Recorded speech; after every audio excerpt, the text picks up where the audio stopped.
পরোটা unlimited তরকারি, একটা সেদ্ধ ডিম, এক টুকরো পেঁয়াজ, একটা কাঁচা লঙ্কা, 30 টাকা, যাতে ট্রেনের টিকিটও হবে না।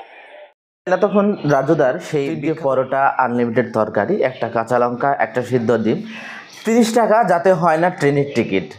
তো এইরকম একটা ভাইরাল করে একটা নিম্নবিত্ত পরিবারের রাজুদা, যে আজকে গোটা বিশ্ব গোটা দুনিয়ায় আজকে ভাইরাল। তো আমরা রাজুদার জীবন সম্পর্কে মোটামুটি যে তথ্যগুলো পেয়েছি সেগুলা তোমাদের সামনে তুলে ধরবো। তো কি আমরা দেখলাম, রাজুদা 1993 সালে কলকাতায় জন্মগ্রহণ করেছেন তিনি। তো একটা মধ্যবিত্ত পরিবারে তিনি জন্মগ্রহণ করেন। মধ্যবিত্ত পরিবারে থেকে জন্মগ্রহণ করার পরে তার পড়াশোনার প্রতি তিনি অত্যন্ত মনোযোগী ছিলেন, কিন্তু দারিদ্র্য এবং আর্থিক অনটন তাকে এমনভাবে গ্রাস করে ফেলেছে, মাধ্যমিকের পরে তিনি আর সেইভাবে পড়াশোনা করতে পারেননি। তার পড়াশোনার ইচ্ছা ছিল সুদূর প্রসারী, কিন্তু পড়াশোনা করতে পারেনি, কারণ পরিবারের হাল ধরার একমাত্র উপার্জনকারী যে ব্যক্তি ছিল তিনি হচ্ছে তার বাবা।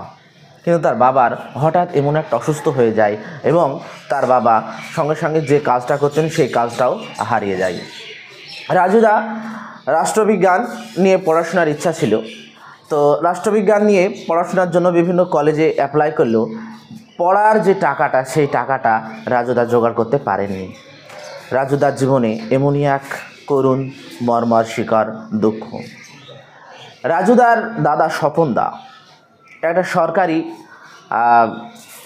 সরকারি বলা যায় যে একটা নিউজ পেপারে বা একটা নিউজ রুমে কাজ করতেন, কিন্তু রাজুদার জীবনে তার যে স্বপ্ন বা তার যে ইচ্ছা ছিল যে হয় মিডিয়া হওয়া, নাহলে ITI থেকে কোনো ইঞ্জিনিয়ারিং হওয়া। আমরা দেখেছি মধ্যবিত্ত পরিবারের এইরকম অনেক সন্তান থাকে যারা অত্যন্ত মেধাবী, সেই মেধার স্ফুরণ ঘটাতে তারা মরিয়া তৎপর, কিন্তু সে মেধার স্ফুরণ তারা কিছুতেই ঘটাতে পারে না। কেন পারে না? শুধুমাত্র একটাই টান, সেই আর্থিক দরিদ্র এবং অনাটান, যেটাকে তার পিছু কোনো মতেই ছাড়ে না।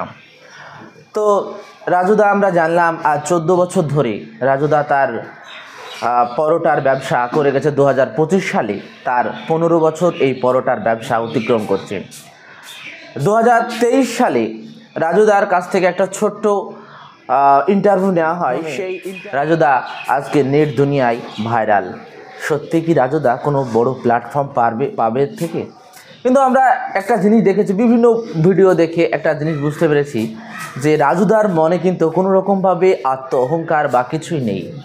রাজুদা একটা সরল নিটল সাদাসিধে মানুষ, এবং এও শুনলাম যে তার হয়তো বড় কোনো ইচ্ছা জাগতে পারে এখান থেকে, হয়তো এমন একটা জায়গায় গ্রো করেছে রাজুদা, হয়তো আরও বড় জায়গায় যেতে পারে। কিন্তু তিনি বলছে আমার বড় কোনো জায়গায় যাওয়ার ইচ্ছা নাই, এখান থেকে আমি রোজগার করতে পারি।